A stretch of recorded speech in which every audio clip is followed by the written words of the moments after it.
This is Sukhwinder and you are watching YRS for learning. Student, जैसा कि आपको मालूम है कि हमने 6.3 एक्सरसाइज शुरू की हुई है, उसके हम 6 क्वेश्चन हम सॉल्व करके उसके वीडियोस हमने अपने चैनल पर अपलोड कर दिए हैं, जिन्हें आप देख सकते हैं।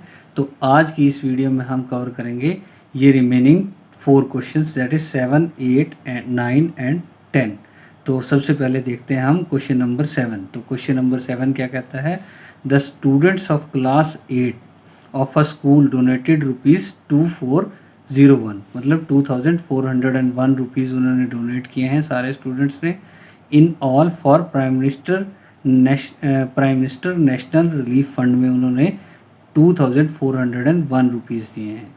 Each student donated as many rupees as number of students in the class. Means जितने नंबर ऑफ स्टूडेंट्स हैं उतने ही स्टूडेंट्स, ईच स्टूडेंट, हर उस स्टूडेंट ने उतने ही मनी डिपॉजिट किया है इस फंड में, या डिपॉजिट नहीं मीन्स डोनेट किया है। Find the number of students in the class. तो हमें उस क्लास के नंबर ऑफ स्टूडेंट्स बताना है कि उस क्लास में कितने स्टूडेंट्स हैं एक्चुअली। तो होपफुली आपको ये समझ लग गया होगा। मीन्स एक क्लास के स्टूडेंट्स ने 2401 rupees prime Minister National Relief Fund में दिए हैं। तो क्या है डोनेशन, क्या कैसे किया है कि हर स्टूडेंट ने उतना डोनेट किया है, उतने रुपीज़ डोनेट किए हैं जितने क्लास में स्टूडेंट्स हैं। तो हमें फाइंड करना है कि एक क्लास में, उस क्लास में कितने स्टूडेंट्स हैं। तो students, let's start with the solution for this. So before starting, so I request you all, अगर आपको हमारे वीडियोस इन्फॉर्मेटिव लग रहे हैं तो प्लीज़ इन्हें लाइक करें, शेयर करें और इस चैनल को सब्सक्राइब करें, और सब्सक्राइब करते वक्त बेल आइकन को ज़रूर प्रेस करें। तो स्टूडेंट, देखते हैं क्वेश्चन नंबर 7 का सोल्यूशन। तो स्टूडेंट, जैसा कि आप देख पा रहे हैं क्वेश्चन नंबर 7 में हम सबसे पहले सपोज करेंगे let the number of students in a class be x. एक क्लास में कितने नंबर ऑफ स्टूडेंट्स हैं, that is equal to x. तो हमें क्या गिवन है कि each student donated as many rupees as number of students in the class, के इतने ही रुपीज़ उन्होंने डोनेट किए हैं हर स्टूडेंट ने जितने नंबर ऑफ स्टूडेंट्स हैं क्लास में। तो क्या है, so amount donated by student is equal to rupees x, because number of student भी हमने एक्स माने हैं।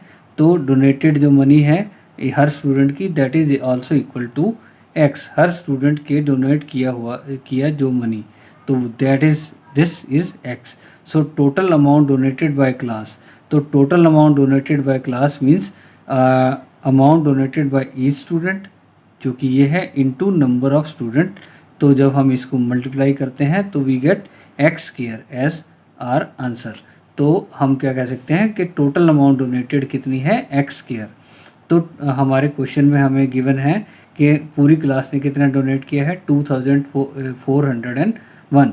तो अकॉर्डिंग टू क्वेश्चन हम x square is equal to 2401 करेंगे। तो जब हम इस इक्वेशन में इसको रखते हैं तो जब इस तरफ x का स्क्वायर है और इस तरफ हमारा नंबर है, तो ये जब उस तरफ जाएगा x का स्क्वायर जो है हमारा, जब राइट हैंड साइड में मूव करेगा तो इस तरफ क्या होगा, x इज इक्वल टू √2401 आ जाएगा। तो जब हम इसका प्राइम फैक्टराइजेशन से हम इसका स्क्वायर रूट फाइंड करते हैं तो हमारे ये फैक्टर बनकर आते हैं। तो हम देख सकते हैं कि हमारे पास एक 7 का पेयर आ रहा है, 2 पेयर आ रहे हैं 7 के। तो मीन्स जब ये 7 के 2 पेयर्स आ रहे हैं तो स्क्वायर रूट कैंसिल हो जाएगी। तो यहाँ पर हमारा आएगा 7 × 7। तो what number of student are in the class, तो ये आते हैं हमारे 7 × 7 इज इक्वल टू क्या होता है, 49। तो यही हमारे नंबर ऑफ स्टूडेंट्स हैं उस क्लास के अंदर। इस क्लास में हमारे पास कितने स्टूडेंट हैं, दैट इज़ इक्वल टू 49। तो हम देख सकते हैं, इसको मैं दोबारा एक क्विक रिव्यू देता हूँ कि हमें कहा गया है कि उस क्लास में जितने नंबर ऑफ स्टूडेंट हैं उतने ही पैसे हर स्टूडेंट ने उस फंड में डोनेट किए हैं। कितने टोटल कितना अमाउंट दिया है, ₹2401। तो वहाँ से हम क्या करेंगे कि हमारे पास total number of student means हमारे पास नंबर ऑफ स्टूडेंट और अमाउंट, हम उनको मल्टीप्लाई करते हैं तो वी गेट एक्स स्क्वायर। तो एक्स स्क्वायर जो है वो एक हमारी total amount donated by class, वो निकल के आती है, और जो एक्चुअली हमें गिवन है दैट इज़ 2401। जब हम इनको रखते हैं लेफ्ट हैंड साइड और राइट हैंड साइड में, जब हम इस इक्वेशन को सॉल्व करते हैं, we get number of student in the class is 49। तो सोल्यूशन करके हमारे पास x की वैल्यू क्या आती है 49। So this is the solution for question number 7। Now moving to question number 8।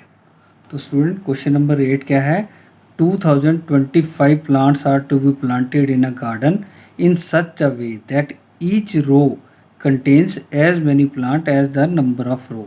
मतलब ऐसे प्लांट करने हैं कि हर रो में उतने ही प्लांट हों जितने नंबर ऑफ रोज़ हैं। सपोज अगर नंबर ऑफ रोज़ 5 हैं तो हर रो में प्लांट भी 5 ही लेंगे। Find the number of rows and the number of plant in each row. हमें नंबर ऑफ रोज़ फाइंड करनी है। अगर हमने 2025 प्लांट्स लगाए हैं तो नंबर ऑफ रोज़ भी फाइंड करने हैं और नंबर ऑफ प्लांट भी फाइंड करने हैं, हर रो में कितने प्लांट लगे हैं। तो let's see the solution for this question number 8। तो देखते हैं सोल्यूशन क्वेश्चन नंबर 8 का। क्वेश्चन नंबर 8 में क्या है, let the number of plants in each row be x।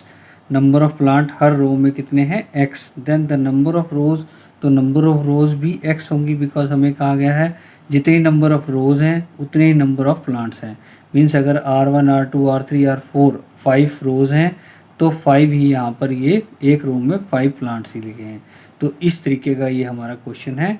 तो अकॉर्डिंग टू क्वेश्चन हम क्या कह सकते हैं, जितनी नंबर ऑफ रोज़ और नंबर ऑफ प्लांट्स अगर हम इनको मल्टीप्लाई करते हैं that denotes the number of total number of plants.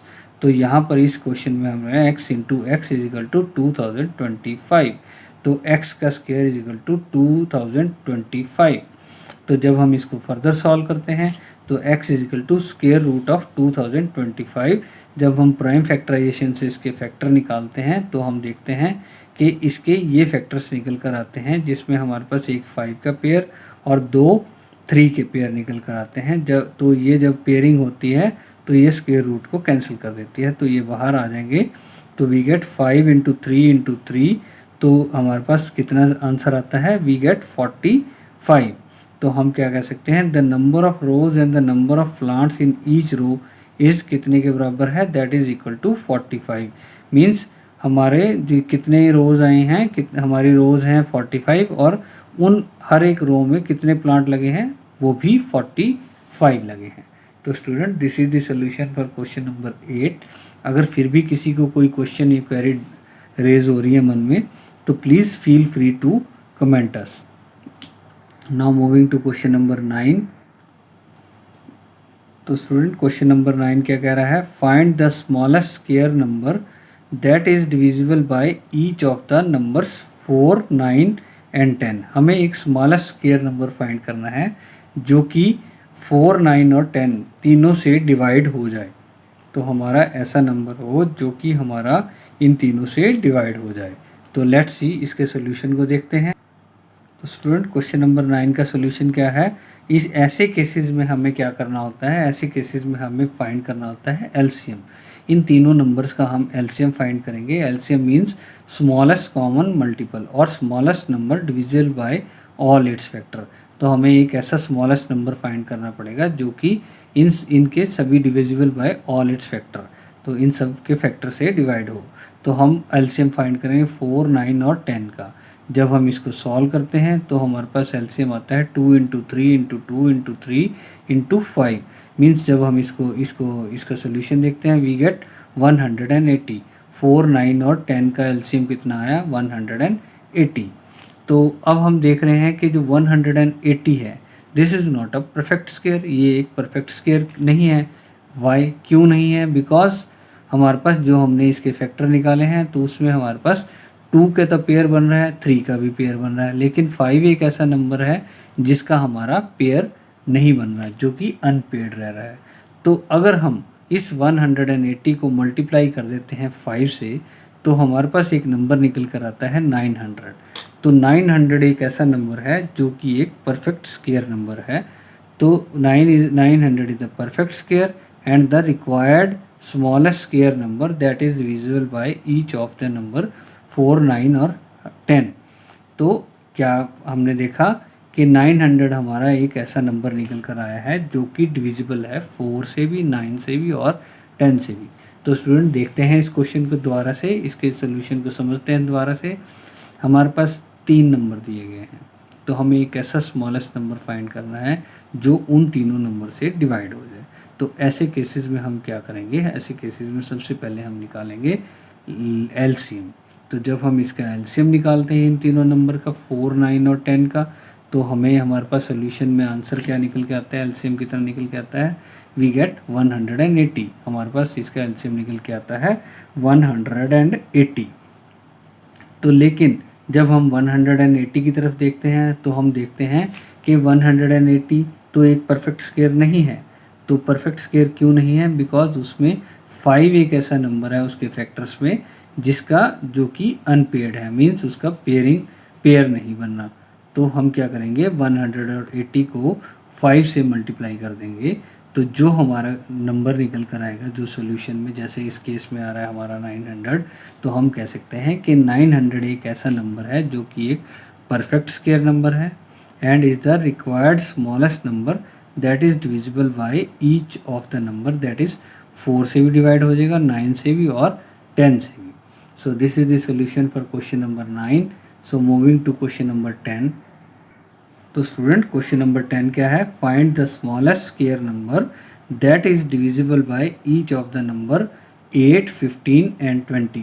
ये भी उस क्वेश्चन का सिमिलर नंबर है जैसे क्वेश्चन नंबर 9 में किया है। इस केस में भी हम क्या करेंगे, पहले इन नंबर्स का हम क्या करेंगे, एलसीएम फाइंड करेंगे। सो लेट्स सी कि इस the solution for question number 10। तो स्टूडेंट देखते हैं हम क्वेश्चन नंबर 10 का सॉल्यूशन। तो क्वेश्चन नंबर 10 में हम 8, 15 और 20 इनका हम पहले लेंगे एलसीएम। तो ये है, यहाँ पर हमने ये एलसीएम इस तरीके से लेते हैं जो हमने प्रीवियस क्लासेस में सीखा ही है। तो जब हम इसका एलसीएम निकालते हैं वी गेट एलसीएम एज 120। लेकिन वही नाइन्थ क्वेश्चन की तरह हमें यहाँ पर हम क्या देख रहे हैं कि 120 एक परफेक्ट स्क्वायर नहीं है। क्यों नहीं है, क्योंकि सिर्फ इसमें एक ही पेयर है 2 का और बाकी 5, 2 और 3 सब अनपेयर्ड है।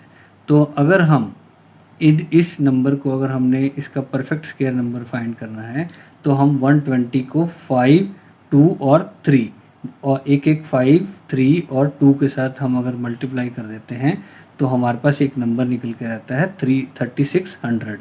तो ये 3600 एक ऐसा स्क्वायर स्मॉलेस्ट स्क्वायर नंबर है जो कि 8, 15 और 20 से डिविजिबल है।